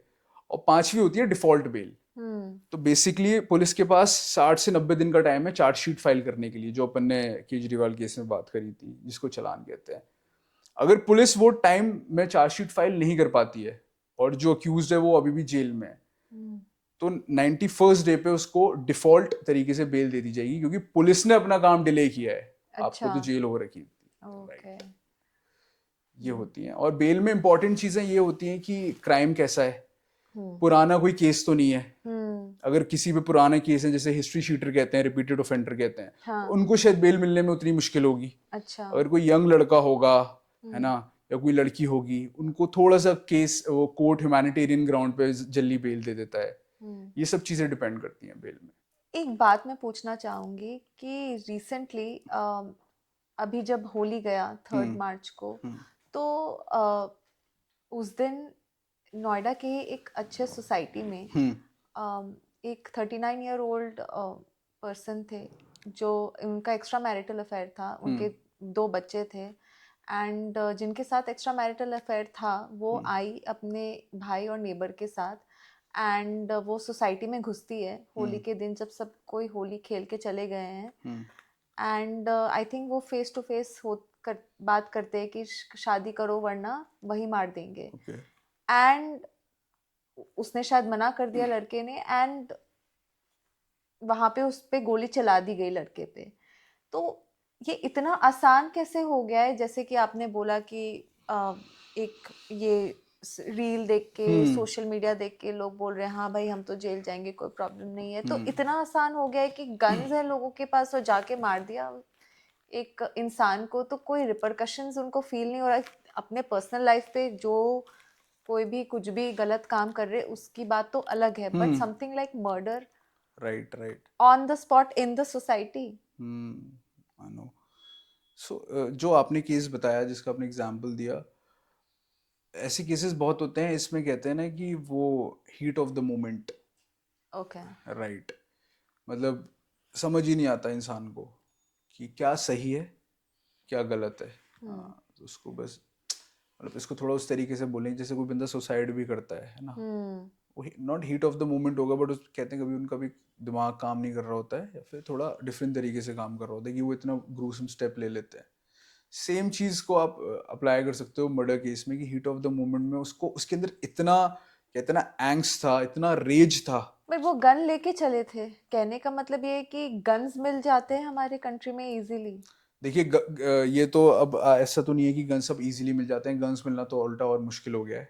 हाँ। बट आपको पता है जब कोई चीज़ लीगल है तो उसका इलीगल तरीका भी होता है, दैट इज जो देसी कट्टे होते हैं, देसी हाँ। गन्स होती हैं, हम्म। वो बहुत इजीली मिल जाती हैं हम्म। अनफॉर्चुनेटली। और वो मिल जाती हैं तो उसके थ्रू भी इंसान को तो मारा ही जा सकता है, जो इस केस में हुआ। मैं ये जानना चाहूंगी कि जेल की रियलिटी क्या है, सो दैट पीपल नो कि what's the real situation. Right right right, नहीं आपने अच्छा क्वेश्चन पूछा है, क्योंकि जब हम जेल की रियलिटी की बात करेंगे तो हमें मेजरली उन लोगों की बात करनी चाहिए जो फर्स्ट टाइम जेल में जा रहे हैं। हाँ। राइट, क्योंकि जो रिपीटेड ऑफेंडर्स गैंगस्टर्स हैं उनके लिए तो वो घर हाँ। है ना। और 65% सॉरी 74% जो प्रिजनर्स हैं इंडिया में वो अंडर ट्रायल हैं, मतलब ओह। हाँ उनके केसेस अभी चल रहे हैं। ओके। हाँ, उनको सजा नहीं हुई है। ओके। हाँ, बट वो जेल तो वो काटेंगे क्योंकि बाद में उनको बेल मिलती है, राइट। हाँ। हाँ, तो देखिए जो मैंने अपने पर्सनल एक्सपीरियंस पर इतने मैं खुद भी तिहाड़ जाता हूँ और मंडोली जाता हूँ, कुछ कुछ करके नहीं अपने क्लाइंट से मिलने। उनको हाँ। वकालतनामा वगैरह साइन कराना होता है वहाँ पे और उनसे मीटिंग करनी होती है कि एग्जैक्टली हुआ क्या। तो उसके अंदर कितनी बार हम देखते हैं कि जब कोई नया अच्छी फैमिली का बच्चा होता है, वो कोई क्राइम करके, चाहे उसने किया हो चाहे नहीं किया हो, वो जेल जाता है, तो आधा तो उसको जो ट्रॉमा होता है जेल का, हाँ। वो ही मतलब ख़त्म कर देता है ना। कि एक होता है ना कि मैं फैमिली का पहला बंदा हूँ हाँ। जो जेल जा रहा हूँ, हाँ। फैमिली क्या सोचेगी, रेपुटेशन बिल्कुल खाक में मिल गई। हाँ। तो कितने लोग तो जेल के अंदर जाते ही स्टार्टिंग के 1-2 दिन में सुसाइड अटेम्प्ट करते हैं ओह गॉड। या कर लेते हैं। दैट इज़ अ रियलिटी, क्योंकि वो चीज़ को वो उनको समझ ही नहीं आता कि क्या हो गया। इसके लिए जेल में क्या होता है, जेल अथॉरिटीज़ क्या करती हैं, थोड़े ऐसे प्रिजनर्स रखती हैं जो थोड़े मेच्योर होते हैं और जो थोड़े ट्रेंड हैं साइकोलॉजी में। तो उनको बोल दिया जाता है कि अगर यार तुम्हें कोई ऐसा नया बच्चा या नया आदमी देख रहा है ना जो बहुत चुप चुप है, बहुत शांत है या बहुत अकेले में कहीं बैठा हुआ है, तो जाओ और उससे बात करो। और उसको वो इस तरीके से पैसिफाई करते हैं, अरे यार कुछ नहीं, मैं भी तो देख 2 साल से जेल में हूँ, मैं तो इस क्राइम में आया था यार, मेरे को झूठा फंसा दिया गया है ना। और अरे तेरा क्राइम तो कुछ भी नहीं है, ये ले इस वकील का नंबर ले ले, 5-6 महीने में यू विल बी आउट। तो उसको थोड़ा सा अच्छा फील होता है, चलो कोई मेरे को मिला, उसने एक तरीके की उसकी काउंसलिंग हो गई, राइट। और एक चीज जरूर जेल में मेक श्योर करी जाती है कि जो नए बच्चे जाते हैं या फर्स्ट टाइम ऑफेंडर्स जाते हैं, उनको हार्डेंड क्रिमिनल से नहीं मिलने दिया जाए, जो ऑलरेडी कहते हैं ना गैंगस्टर्स हैं, जो भाऊ लोग हैं जेल के। क्योंकि उन लोगों का तो जेल में भी रिक्रूटमेंट प्रोसेस चल रहा होता है। अच्छा। तो वो देखते हैं अगर कोई बढ़िया बिल्ट का बंदा है, यंग है, तो वो तो उसको कोशिश करेंगे अल्यूर करने की कि उनकी गैंग में शामिल हो जाए। कैसे शामिल हो जाए, जैसे वो उसको ऐसे अलग पर्क्स दे देंगे जो उसको जेल में मिलेगा ही नहीं। उन फोन की जुगाड़ करा देंगे, फोन पे बात करा देंगे घर वालों से, खाना अच्छा दिलवा देंगे, कोई और ज़्यादा फेवर चाहिए होगा वो करवा देंगे। तो वो बंदा तो बिल्कुल ऐसे पिघल जाएगा कि यार ये तो मेरे लिए कितना कुछ कर रहा है। फिर धीरे धीरे उसका वो मैनिपुलेशन स्टार्ट होता है एंड वो एक प्रॉपर क्रिमिनल बन जाता है। तो इसलिए तो कहते हैं कि कुछ लोग तो जेल में सुधरने जाते हैं, बट कुछ लोग जेल से फिर गैंगस्टर बन के या गुंडे बनकर ही आते हैं, राइट। तो इसलिए वहाँ मेक श्योर करा जाता है कि ये लोग आपस में ना मिलें, क्योंकि देखिए जेल का जो मेन पर्पज है वो इंसान को सुधारने का है, रिट्रीब्यूशन का है। इंसान जब बाहर आए ना तो बोले कि मैं बिल्कुल सुधर गया हूँ, ये चीज़ तो मैं कभी भी नहीं करूँगा। इंस्टेड कई बार ये उल्टा भी होता है। एग्जैक्टली। कई बार वो इंसान मतलब या ऐसी संगति में पड़ जाता है, या कहते हैं ना उसका वो डर ही निकल गया, ओह। यही तो जेल है, यही तो होता है। या फिर उसको जो मैं बता रहा हूँ वैसे वो गैंगस्टर्स या क्रिमिनल बन गए कि जिन्होंने उसको अपने उधर शामिल कर लिया है, तो then there is no coming back. So Surya, आपको मिथ या रियलिटी पिक करना है। ओके। रिच लोग जेल नहीं जाते। मिथ। पुलिस बिना वारंट के अरेस्ट नहीं कर सकती। No it's myth. So there are two type of cases, एक में कर सकती है, एक में नहीं कर सकती है. बेल मिल गई मतलब केस खत्म है. मिथ. अगर आप इनोसेंट है तो आपको लॉयर की जरूरत ही नहीं है. Complete myth. पुलिस जो चाहे कर सकती है और उनको कोई नहीं रोक सकता. Unfortunately reality. WhatsApp chats court में प्रूफ नहीं कर सकते. मिथ. ऑनलाइन किसी को गाली देना क्राइम नहीं होता. Myth. Live in relationship India में इलीगल है. मिथ. अगर आप फर्स्ट टाइम क्राइम कर रहे हैं तो जेल नहीं होती. Complete myth. सोशल मीडिया पर मीम बनाना कभी इलीगल नहीं होता. मिथ. कन्फेशन अगर पुलिस के सामने दे दिया तो केस खत्म. That's a very interesting question, क्योंकि मूवीज में ये दिखाया गया है. हम्म. बट कुछ लोग सुन के हैरान भी होंगे कि पुलिस को दिया गया कन्फेशन एडमिसिबल ही नहीं है, ओह. लीगली नहीं है. क्योंकि हमारे लॉ मेकर्स को भी पता था कि जो लॉ बना रहे हैं कि पुलिस के पास तो बहुत हथकंडे भी हैं और डंडे भी हैं वो उगलवाने के, जो वो उगलवाना चाहते हैं, तो उसकी कोर्ट में कोई वैल्यू नहीं होती है. पर दैट बीइंग सेड, अगर आपने पुलिस को कोई कन्फेशन दिया और उसके बिना पे कोई डिस्कवरी हो जाती है हाँ. तो आप फंस जाओगे. मैं आपको एक एग्जाम्पल के साथ समझाता हूँ कि अगर पुलिस स्टेशन में आपने पुलिस को बोला कि वो जो गन है ना, मैंने वो उस गोडाउन में उस कारपेट के नीचे छुपाई थी, ठीक है. बट पुलिस अगर जाती है देखने उस गोडाउन में और उस कारपेट के नीचे ही वो गन मिल जाती है, हाँ. वो फिर जो फैक्ट है वो एडमिसिबल हो जाएगा. ओके. राइट. रादर देन ये पुलिस के सामने बोलो कि हाँ मैंने क्राइम किया है या नहीं किया है, उसकी वैल्यू नहीं होगी बट इसकी होगी. अगर विक्टिम केस विड्रॉ कर ले तो क्रिमिनल केस खत्म हो जाता है. राइट. सो इसमें थोड़ा सा नुआंस है. दो टाइप के केसेस होते हैं, कंपाउंडेबल और नॉन कंपाउंडेबल. एक में कॉम्प्रोमाइज अलाउड है, एक में कॉम्प्रोमाइज अलाउड नहीं है, एक टाइप के केसेस में. ओके. क्योंकि फॉर एग्जाम्पल अगर कोई मर्डर केस है उसमें कॉम्प्रोमाइज थोड़ी अलाउ करेगा, हाँ. तो वो उनमें जैसे अलाउड नहीं है. बट छोटे मोटे जैसे नेबर्स के बीच विवाद होता है, लड़ाई झगड़े होते हैं जिसके अंदर कॉम्प्रोमाइज का स्कोप होता है, उसके अंदर आप कॉम्प्रोमाइज कर सकते हो. और उसके अंदर भी दो टाइप के ऑफेंस होते हैं. एक में तो कॉम्प्रोमाइज पुलिस स्टेशन में हो जाता है. दूसरे केस में अगर एफआईआर हो गई और कॉम्प्रोमाइज अलाउड नहीं है तो आपको सीधा हाई कोर्ट जाना पड़ता है कॉशिंग के लिए. मतलब वहां पे आपको बोलना पड़ेगा कि ये केस हम पे बनता ही नहीं है और इस केस को कॉश कर दो, या फिर हम दोनों पार्टीज ने सेटल कर लिया है इसलिए इस केस को कॉश कर दो. फिर वो हाई कोर्ट के जज पे डिपेंड करता है. मोस्टली केसेस में तो वो कर देगा, बट कुछ केसेस में उसको लगा कि दाल में कुछ काला है या फिर ये तो बहुत बड़ा क्राइम है, इसको वैसे भी फॉर एग्जाम्पल सोसाइटी को एग्जाम्पल बनाने के लिए नहीं सेटल करना चाहिए, तो वो उसको मना भी कर सकता है. हमने फिल्मों में देखा है कि कोर्ट में गीता के ऊपर हाथ रख के कसम खाया जाता है कि हम जो सच बोलेंगे सच के सिवा कुछ नहीं कहेंगे. जी. Is this for real? नहीं, unfortunately this is not for real. What? Right. Oh my Again god. movies and influence जो हम लोगों को करता है, ऐसा बिल्कुल नहीं होता है कि कोई भी किसी की कोई भी होली बुक को लाके, अगर हाँ एक नॉर्मल उनको ओथ दिलवाई जाती है कि मैं जो बोलूंगा वो सच बोलूंगा, है ना, और उस ओथ के बेसिस पे करा जाता है. बट कोई भी गीता को ऐसे सामने ले आएंगे और उस पर हाथ रखेंगे और उसके बाद बयान लेंगे, ऐसा नहीं होता. डेथ सेंटेंस लिखने के बाद जज अपनी निब तोड़ देते हैं. Again this is prevalent. वो अमिताभ बच्चन की जंजीर मूवी सबने देखी होगी, उसमें दिखाया गया है. पहले होता था, इवन अंग्रेजों के जमाने में होता था. तब वो फाउंटेन पेन्स होते थे ना, वो निब वाले. हाँ. राइट. अब नहीं होता. अच्छा. अब ऐसा बिल्कुल नहीं होता. पहले क्यों होता था, इसका मैं आपको थोड़ा इंटरेस्टिंग लॉजिक है कि पहले ऐसा मानना था कि अगर इस पेन से किसी की डेथ का सेंटेंस लिखा जा रहा है तो इस पेन को अब इसके बाद और किसी काम में नहीं लेना चाहिए और यूज़ नहीं करना चाहिए, क्योंकि वो इस पेन ने किसी की दास्तान लिख दी है बेसिकली, इसलिए उसकी निब तोड़ दी जाती थी. बट हमारे इंडियन कोर्ट्स में अब तो ऐसा बिल्कुल भी नहीं होता है और most of the orders typed होते हैं. राइट. तो again one more myth buster. Coming to civil laws, right. हमारे भारत में एक विल लिखना कितना इम्पोर्टेंट है? बहुत इम्पोर्टेंट है. लोगों को कोविड के बाद समझ में ज़रूर आया होगा ये आया है कि विल की इम्पोर्टेंस क्या है, क्योंकि कोविड में अनफॉर्चुनेटली बहुत अकस्मात डेथ्स हुई थी ना, और हमारे पास एज लॉयर्स ये वाला एक विल का भी काम बहुत बढ़ गया था।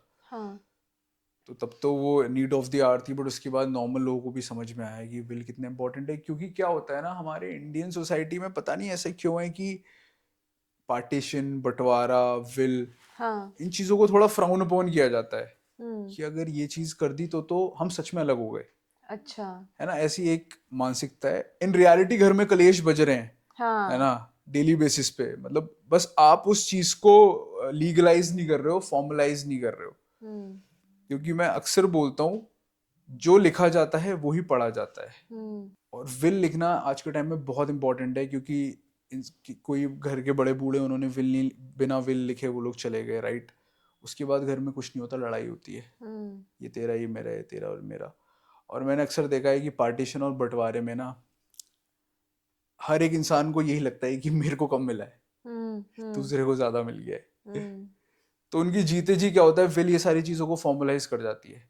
And specially for girls, specially for women, ये चीज बहुत इंपॉर्टेंट है। क्योंकि 2005 के बाद प्रॉपर्टी में डॉटर का भी उतना ही हिस्सा है जितना हम्म, सन का है। हम्म, तो उनको वो चीज लीगली मिल जाती है थ्रू विल, और बाद की हम्म। परेशानियों से बचा जा सकता है। जैसे 50,000 करोड़ से भी ज्यादा प्रॉपर्टीज के जो है कोर्ट पे चल रहा है अभी भी, कि पता हम्म। नहीं गवर्नमेंट के पास है कि ये विल कैसे, ये प्रॉपर्टीज डिवाइड होने हैं, फॉर हम्म।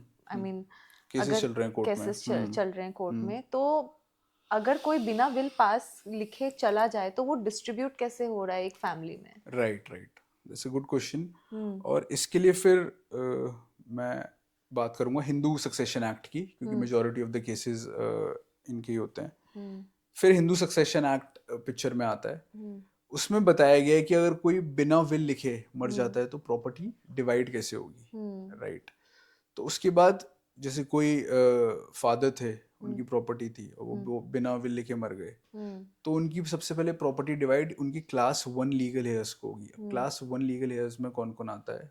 उसमें उनकी जो विडो है हम्म, वो आती है, हम्म, उनके जो बेटा या हम्म, बेटी है वो हम्म, आते हैं, और उनकी मदर आती है, राइट।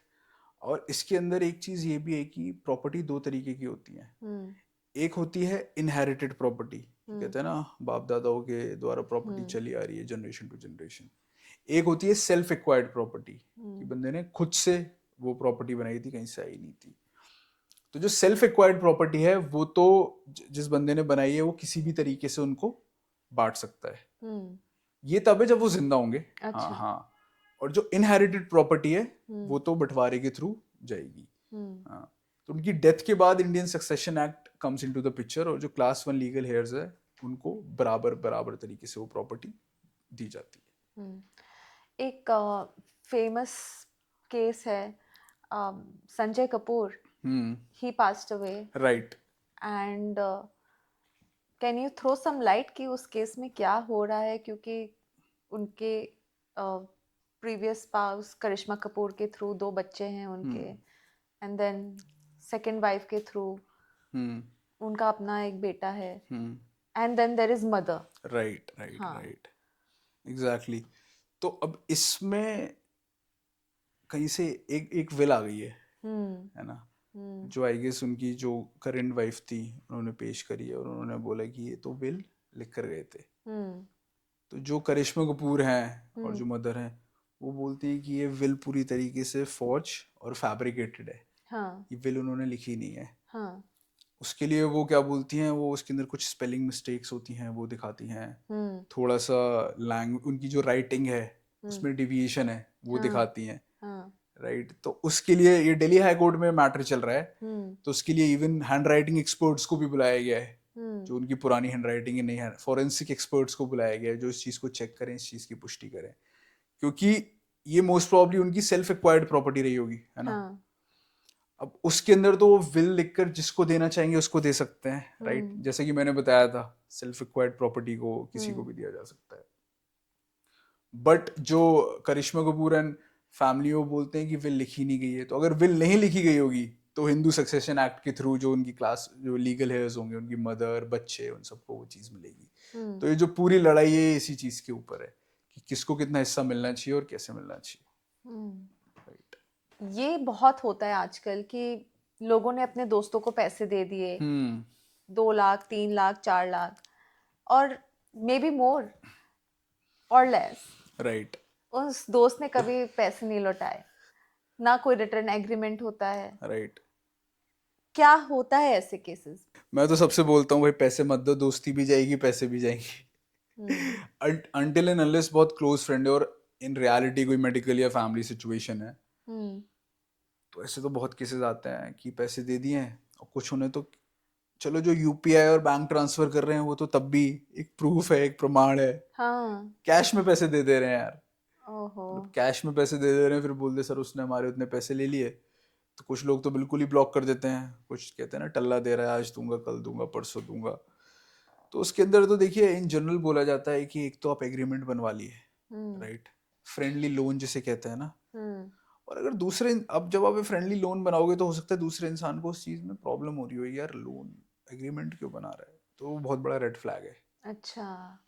कि यार वो तो आप एज ए सेट जो लिखा जाता है वो पढ़ा जाता है, तो एक हम्म नॉर्मल ट्रांजेक्शन को फॉर्मलाइज ही तो कर रहे हो। हाँ। दूसरा इंसान अगर बड़ा ही बुरा मान रहा है, एंग्स्ट में आ रहा है, तो समथिंग इज रॉन्ग, आगे जाके आप सोच लो कि पैसे आपके जाने वाले हैं। अच्छा। तो एक तो सबसे बड़ी हिदायत तो ये है कि अगर आप पैसे दे भी रहे हो तो यूपीआई, एनईएफटी, बैंक ट्रांसफर, इन सब चीज़ों के थ्रू दो, ठीक है, जिससे कि प्रमाण रहे, प्रूफ रहे कि पैसे दिए हैं। दूसरा है फ्रेंडली लोन आप एक बनवा लो। तीसरा, कुछ लोग चेक ले लेते हैं, हम्म है ना, कि उतना पैसा दिया, चेक ले लिया, ब्लैंक चेक ले लिया, पोस्ट डेटेड, फिर उसमें अमाउंट भर के उसको हम्म बैंक में लगा दिया, फिर वो चेक बाउंस हो जाता है, हम्म फिर वो चेक बाउंस का केस चलाते हैं। फिर हम्म जिसको चेक बाउंस की तो इतनी पेंडेंसी है कि मैं आपको क्या ही बताऊं, उसको हाँ। सालों साल लग जाते हैं। तो मतलब दो मेजर जो मेरी तरफ से टिप रहेगी आपके व्यूअर्स को ये रहेगी, एक तो कैश में पैसे मत दिए, ट्रांजेक्शन रहे, और एग्रीमेंट जरूर बनवा लिए। सो ट्रांजैक्शन रहता है तो भी पैसे वापस मिलने के कितने दिनों बाद मिल सकता है पैसा वापस किसी को? देखिए इसके अंदर एक हमारे सिविल लॉ में समरी सूट करके एक प्रोसीडिंग चलती है, ऑर्डर 37 सीपीसी के अंदर, है ना, उसके अंदर बहुत जल्दी आप पैसा निकलवा सकते हैं, अच्छा। राइट, क्योंकि अगर आप नॉर्मल सिविल केस डालेंगे फॉर रिकवरी फॉर मनी के लिए, वो तो सालों साल चलते हैं, हम्म सिविल केसेस बहुत स्लो चलते हैं। तो उसके अंदर आप मान सकते हैं 6 महीने से 1 साल के अंदर भी हम्म पैसे निकल जाते हैं। और अपने पर्सनल एक्सपीरियंस में तो मैं बोलूँगा बहुत लोग इस तरीके से आते हैं, तो हम लोग सबसे पहली चीज़ उनको बोलते हैं, एक हम लीगल नोटिस भेजेंगे उनको, जिसको हम्म डिमांड नोटिस कहते हैं, जिसके अंदर हम बोलते हैं यार इनको पैसे इतने दिनों में दे दो, हम्म वरना हम आप पे ये एक्शंस ले लेंगे। हम्म तो हमारे केसेस में 70% काम तो वो लीगल नोटिस ही कर देता है। हम्म वकील को आना चाहिए लीगल नोटिस ड्राफ्ट कैसे करना है ना, हम्म कितना उसमें स्ट्रॉन्ग वर्ड्स यूज करे जा रहे हैं। हम्म तो अगर उससे काम हो जाता है तो वेल एंड गुड है, वरना फिर जो समरी सूट प्रोसीडिंग्स है वो चलाई जाती है। प्रॉपर्टी खरीदते वक्त लोग सबसे बड़ी गलती क्या करते हैं? बहुत गलतियां करते हैं प्रॉपर्टी खरीदते वक्त लोग। सबसे बड़ी गलती तो लोग करते हैं, मैंने देखा है, एक बयाना कहते हैं, अर्नेस्ट मनी होती है ना, sort of a token amount hmm जो देना होता है, जो सेलर होता है उसको, वो उसको कैश में दे देते हैं। अच्छा। अब आपको पता है, सबको पता है, इंडिया में रियल एस्टेट में कुछ कैश कंपोनेंट होता है, हाँ। कुछ वाइट का कुछ होता है, वाइट कुछ होता है। ब्लैक का होता है ना, ये हाँ। सबको पता है। अब उन्होंने वो जो अर्नेस्ट मनी है वही कैश में दे दी, ठीक है। और क्या होता है, हमारे इनकम टैक्स रूल्स में भी लिखा हुआ है कि आप एक दिन में एक बार एक इंसान को 2 लाख रुपए से ज्यादा कैश नहीं नहीं दे दे सकते। सकते। ऑनेस्ट मनी तो ज्यादा अमाउंट का ही होता है, लोग उतना दिमाग लगा ही नहीं रहे होते हैं, क्योंकि वो दे देते हैं। दूसरा बंदा प्रॉपर्टी डिलीवर करने से कर देता है मना, हम्म क्योंकि एग्रीमेंट टू सेल भी नहीं हुआ होता है, ठीक है। अब फिर वही बात, वो कोर्ट में जाते हैं केस लेके हम्म कि ये देखो हमने तो ये दिया था, ये कर ही नहीं रहे हैं। कोर्ट पहले उनको ही पकड़ लेता है, तुम्हें बताओ ओ। तुमने 2 लाख रुपए से ज्यादा कैश ओ।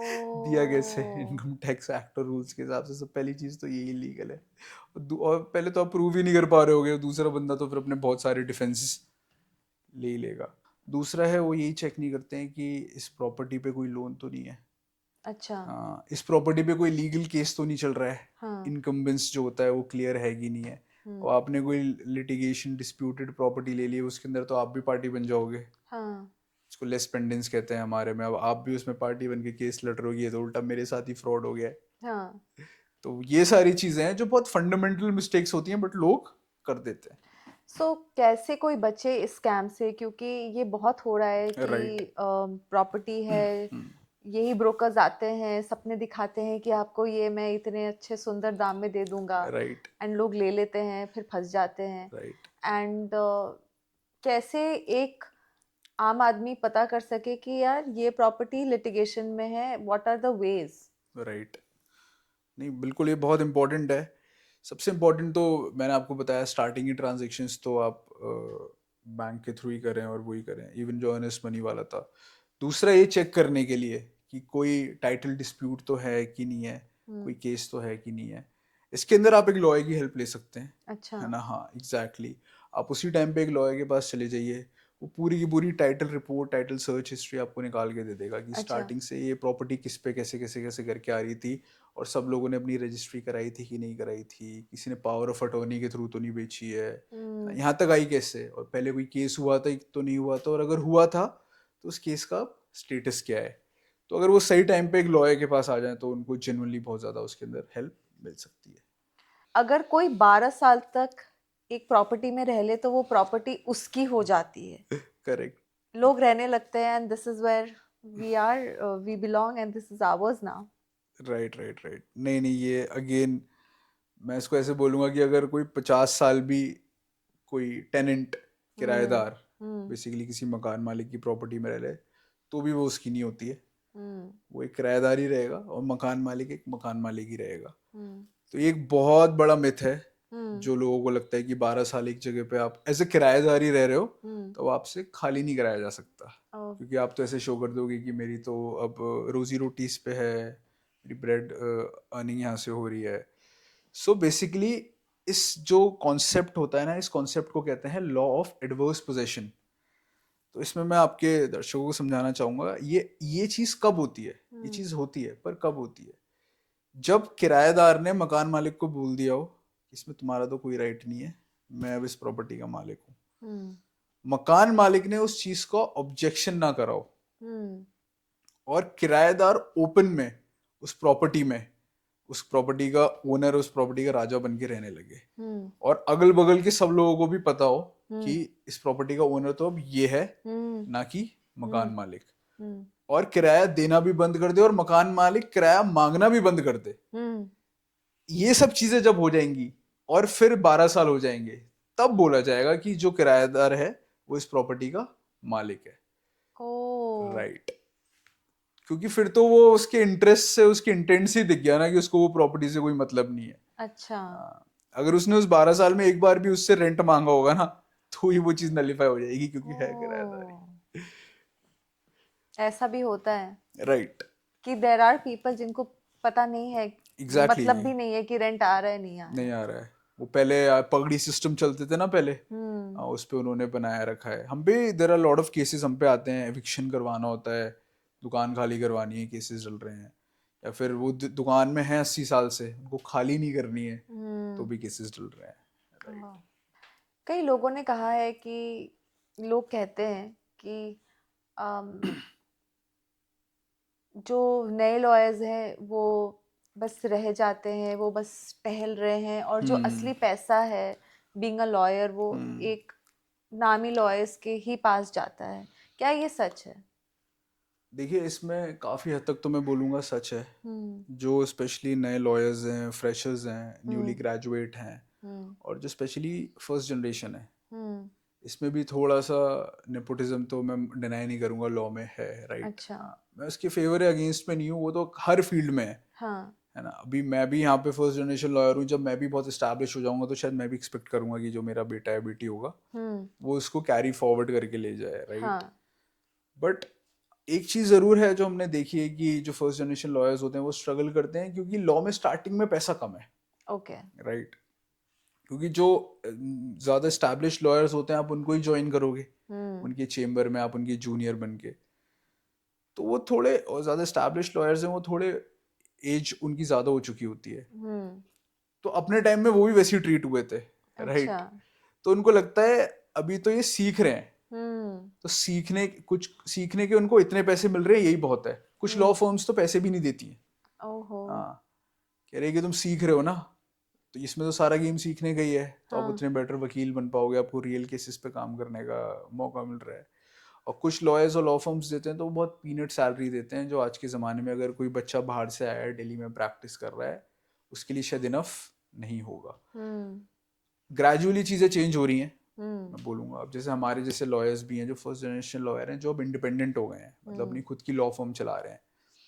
तो हमने कहीं ना कहीं उस पेन को जिया, राइट। हम्म तो हम कहीं ना कहीं ये मेक श्योर करेंगे या करते हैं कि जो हमारे जूनियर्स हैं उनको we are able to pay them well, या राइट।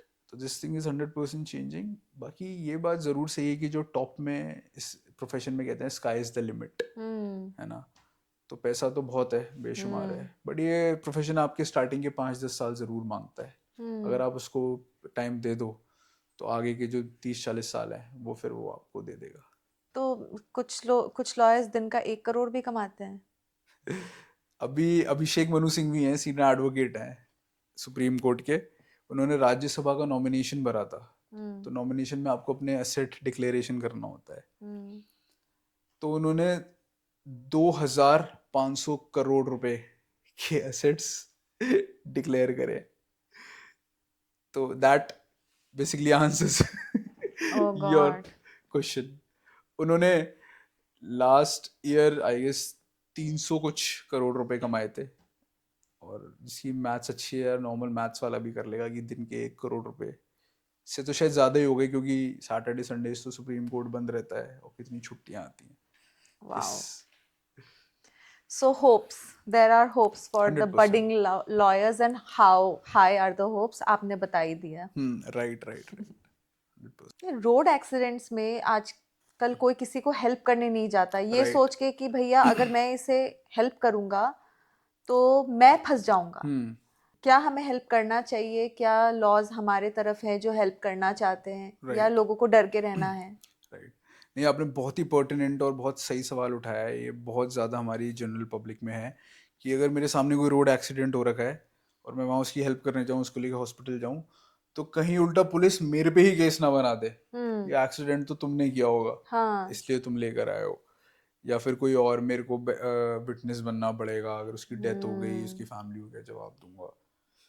तो ये चीज़ हमारी सोसाइटी में बहुत ज़्यादा है और सरकार ने भी ये चीज़ समझी। तो उन्होंने इस टाइम पे बहुत मुहिमें चलाई हुई हैं इस मिथ को ब्रेक करने के लिए। इसमें एक मुहिम है जिसको हम कहते हैं गुड समार्टियम स्कीम कहते हैं। उसके अंदर सरकार बोलती है कि जब एक्सीडेंट होता है उसके स्टार्टिंग का जो 1 घंटा है उसको कहते हैं गोल्डन आवर, क्योंकि अगर उस 1 घंटे में उस इंसान को मेडिकल हेल्प मिल जाए ना तो बहुत चांसेस हैं उसकी जान बच जाएगी। तो सरकार बोलती है अगर आप हेल्प करते हो उस बंदे की तो आप पे केस तो छोड़ो, उल्टा आपको इंसेंटिवाइज करा जाएगा, आपको पैसे दिए जाएंगे क्योंकि आप एक अच्छे नागरिक रहे, आपने उस टाइम पे एक बंदे की जान बचाई। राइट। तो मैं सबको बताना चाहूंगा कि रादर देन डरने के बजाय आप तो उल्टा ये चीज करिए, हेल्प करिए, और सरकार आपको कोई भी केस नहीं होगा उससे बचाएगी, मेक श्योर करेगी कि ना हो, और दूसरा उल्टा आपको मॉनेटरी एक कंपनसेशन देगी, एक आपको फायदा देगी, जिससे आपको भी उस चीज के अंदर कॉन्फिडेंस आए। एक बॉलीवुड रूम रियलिटी चेक। ठीक है। I will give you dialogues of what goes on in Bollywood, and आपको बताना है ये रियल है या फेक। ठीक है। लॉयर कोर्ट में चिल्लाता है, ऑब्जेक्शन माय लॉर्ड। थोड़ा तो रियल है। थोड़ा तो रियल है। ओके। लास्ट मिनट एविडेंस आता है and the case is won, real और fake? This is fake, this is fake. या इस तो हम उल्टा बोलते हैं कि क्रिमिनल लॉ में थोड़ा सा आप बोल सकते हो, सिविल लॉ में तो पहले ही जितने एविडेंसेस है ना लगा दो। हाँ। जब एडमिशन की स्टेज होती है ना उसी टाइम पे, ऐसा नहीं है कि आप एक कोई पन्ना लाओगे और पूरा केस फ्लिप हो जाएगा। या सो नॉट रियल। लॉयर अपनी ड्रामेटिक स्पीच देते हैं, राइट, एंड जज को कन्विंस कर देते हैं to be on their side of the court.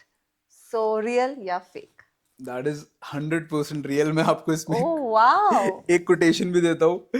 मेरे को एक मेरे सीनियर ने बताया था मजाक में कि if you know the law hammer the law, if you know the facts hammer the facts, but if you don't know the law neither the facts hammer the table. मतलब थोड़े जज्बाती हो गए, थोड़ा वो बन के।